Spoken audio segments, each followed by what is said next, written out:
Company के कपिल जी आए थे, मैं उनका भी धन्यवाद करता हूं कि वो देखो अपनी कंपनी का सब प्रचार करते हैं, परंतु उसके साथ साथ में हमेशा किसान हितैषी का अपना जो व्यवहार है, अपना जो उनका भाव है, वो हमेशा प्रदर्शित करते हैं। अब देखो, मैं अपनी बात को जोड़ते हुए थोड़े समय में ही अपनी बात को, जो हमारे किसान बंधुओं ने, जो हमारे कृषि वैज्ञानिक जो यहाँ उपस्थित है, उन्होंने जो किसान भाइयों को जो बात बताई, उससे जुड़ते हुए मैं एक बात कहना चाहता हूँ कि एक नारा हमने दीवारों पे अलग अलग जगह लिखा हुआ देखा हो कि उत्तम खेती मध्यम व्यापार, और तीसरी बात मैं कहना नहीं चाहता कि कुछ लोग बुरा मान जाए। देखो, उत्तम क्यों कहा गया किसान को, इस खेती को उत्तम क्यों कहा गया? क्योंकि जो देने वाला हो ना, वो हमेशा बड़ा हो, और किसान हमेशा दाता रहा है और रहेगा। किसान को उसका जो वास्तविक स्वरूप है उसको बदल दिया। किसान दाता रहा, दाता रहेगा, परंतु वो लेने वाला बन गया। वो कैसे? वो शब्द मैं कहना नहीं चाहता, उसको कुछ कंपनियों ने फकीर बना दिया। किसान अपने खेत में उपज उगाता था, उसका खाद खुद से हम तैयार करता था। आज हम सोसाइटियों के चक्कर में खड़े रहे, आज दुकानों पर खड़े हैं, 24 घंटे वहीं खड़े हैं। कोई हमने अपना मूल स्वरूप खो दिया। इसी पे सभी लोग काम कर रहे हैं। मैं हमारे यहाँ पे उपस्थित हैं समग्र ग्राम विकास के हमारे भाई कविंदर जी, मैंने उनको कहा भी, आग्रह भी किया, पर वो नहीं आ पाए। मैंने राष्ट्रीय स्वयंसेवक संघ इस विषय में एक उस मूल भाव को, जो किसान, भारतीय संस्कृति में जो किसान की जो पहचान थी, उस स्वरूप को वापस लाने के लिए आप लोगों के बीच में छोटी छोटी गोष्ठियों के माध्यम से, कि किसान आत्मनिर्भरता की एक पहचान है। अगर भारत को अपने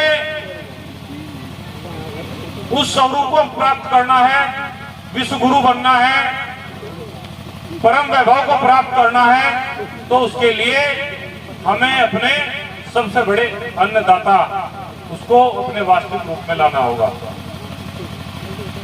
छोटे छोटी चीज पे हमें ध्यान करना होगा।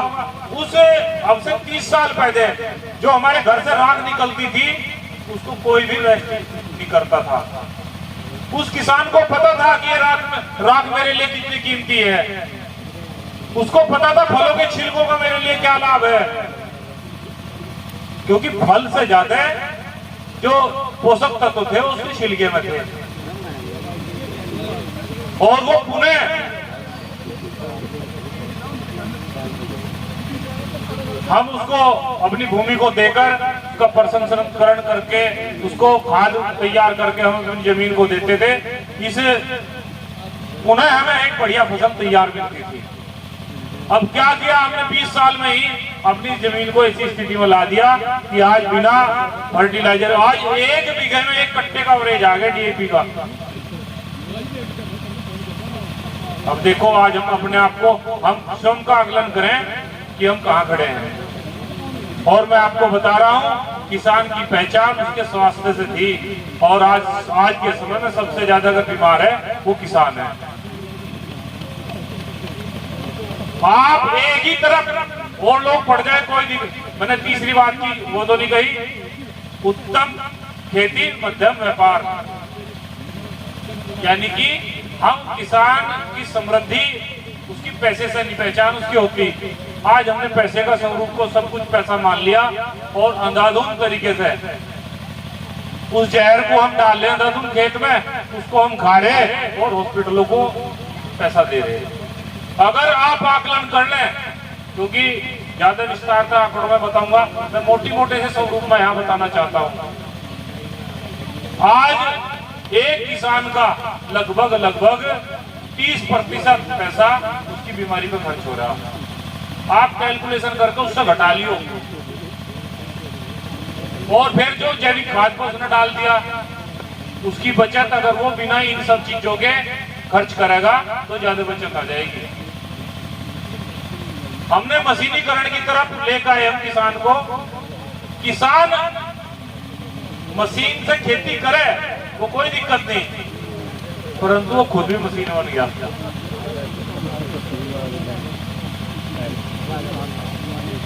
बताओ अगर बात मेरी गलत हो तो मुझे बता देना अभी। तो इस अपने राष्ट्रीय स्वरूप को हम पहचाने, हम करें। अपने वैज्ञानिकों से भी मेरा अनुरोध यही है कि अधिक से अधिक किसानों को जैविक खेती की, प्राकृतिक खेती के बारे में बात बताएं। और थोड़ा सा मैं वो विषय पहले ही अपने बड़े भाई को देना चाहता हूँ, महिपाल जी को, कि वो प्राकृतिक खेती का स्वरूप बताए। हम तिथियों के आधार पर बीजों की बिजाई करते थे, हम शुक्ल और कृष्ण पक्ष के बारे में जानकारी रखकर हम अपने खेतों में बिजाई करते थे।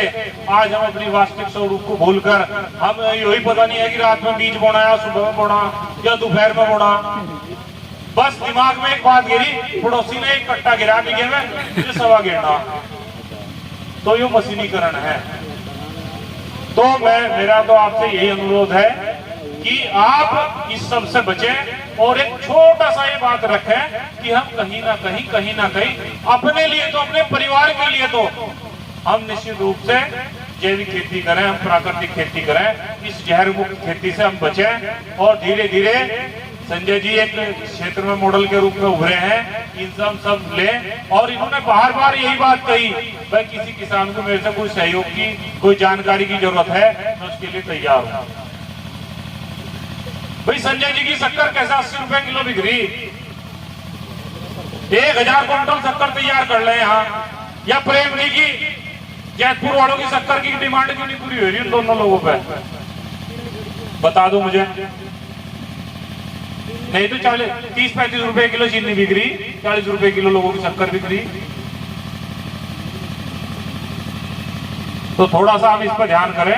इसी के साथ मैं सभी आए हुए लोगों का यहाँ पुनः धन्यवाद करता हूँ और अपने साथ साथ अधिकारों के साथ साथ अपने कर्तव्यों पर ध्यान दें और अपने इस भारत माता को परम वैभव पर ले जाने के लिए हम जरूर कुछ न कुछ अपने राष्ट्र और अपने समाज के लिए करें। अपने आप को बड़ा हम हैं, बड़े ही स्वरूप में बड़ी ही बात हम करें और बड़ा ही हम सोचें। धन्यवाद। भारत माता की जय। धन्यवाद।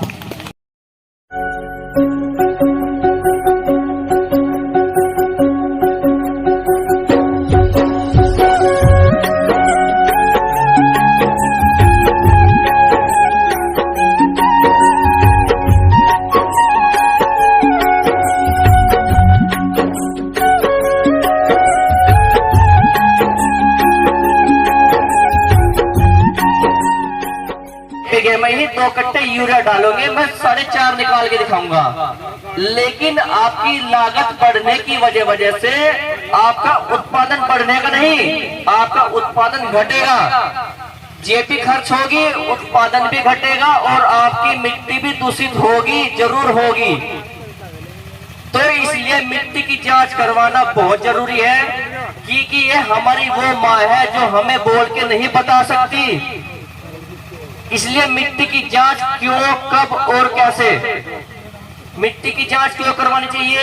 हमारे मिट्टी के अंदर उन पोषक तत्वों की कितनी उपलब्धता है जो हमें एक पौधों को चाहिए। भूमि सुधार मिट्टी का परीक्षण करवाना बहुत जरूरी है और 15 से 20 दिन पहले मिट्टी जांच बहुत जरूरी है, ताकि हमें समय पे भूमि सुधार कर पाए। कैसे मिट्टी का नमूना लेना है, कुछ मेरे किसान भाई खेत पे जाएंगे, अंदर नहीं घुसने के, मेड़ पे डोल पे जाएंगे, मिट्टी ऊपर से उठाएंगे, पोलोथीन में डालेंगे, लैब में दे देना। विभाग वालों की, लैब वालों ने मिट्टी अच्छी तरह जांच की, 3-4 दिन लगे, पता चला कि उसमें पहले ही कभी या तो यूरिया, डीएपी, पोटास पहले ही डला हुआ है, या किसी पशु ने गोबर कर दिया 6 महीने पहले, तो उसका अंश उसमें मिट्टी में आ गया हो। तो जो मिट्टी का रिजल्ट है वो सबसे बेटर मिलेगा। किसान को हम संतुष्टि करके देंगे कि आपकी मिट्टी पूर्ण रूप से स्वस्थ है और आप में से संतुलित उर्वरक डालो। किसान के मन में क्या आएगा, मेरा बेड़ा गर्क हो गया, विभाग वालों ने मिट्टी फर्जी जांच की है, तो बताओ दोष किसका है? दोष है किस? और मंच पर बैठे हैं सभी मेरे अतिथि भाई और मेरे गांव वालों और जो बाहर से आए हुए सभी किसान और माताएं और बहनें, मैं सभी को अपने दिल से प्रणाम करता हूं। ये मैंने एक जैविक खेती का जो बीड़ा उठाया था, करीब 40 एकड़ ज़मीन पर मैं जैविक खेती कर रहा हूँ और इसमें मुझे मेरे पूरे गांव का सहयोग मिला और हर मजदूर का और किसान का सहयोग मिला, तभी ये आज जो प्रोग्राम है ये यहाँ तक पहुँचा। और मेरा गांव ऐसी जगह है यहाँ कोई रिश्तेदार भी आना पसंद नहीं करता और मुझे बड़ी खुशी है। यहाँ बड़े बड़े अधिकारी सभी आए हुए हैं, प्रमुख जी भी आए हुए हैं, इन्होंने भी देखा होगा रास्ता हमारा कैसा है। इस रास्ते में मैं रात में डब्बा एक हाथ में और बाइक लेकर खेत में खाना लेकर आता हूँ और मेरा प्रमुख जी से अनुरोध है, मेरा कोई रास्ते घाट का संकट है हल करवा मैं। और जैविक खेती के बारे में हमें जमीन से तो जमीन में जो खाद और दवाई डालते हैं, सबसे बड़ी दुखद बात है हम आने वाली जो संतति है उसके लिए जहर पैदा कर रहे हैं। तो एक बहुत सी दवाई ऐसी जमीन में डालने के 3-3 साल 4 साल तक भी उसका असर रहता है। कुछ दवाई ऐसी है जैसे आलू पे लगाई जाती है बीज पे, तो उसका आलू पैदा होने के बाद जो चिप्स बनता है वहाँ तक भी वो जहर रहता है। और अपना शुद्ध खाओ स्वस्थ रहे, यही मेरा एक नारा है। और मैं सभी का बार बार दिल से यही वो करता हूँ, सभी आदमी यहाँ पहुँचे। मैं अपनी बात समाप्त करता हूँ। धन्यवाद।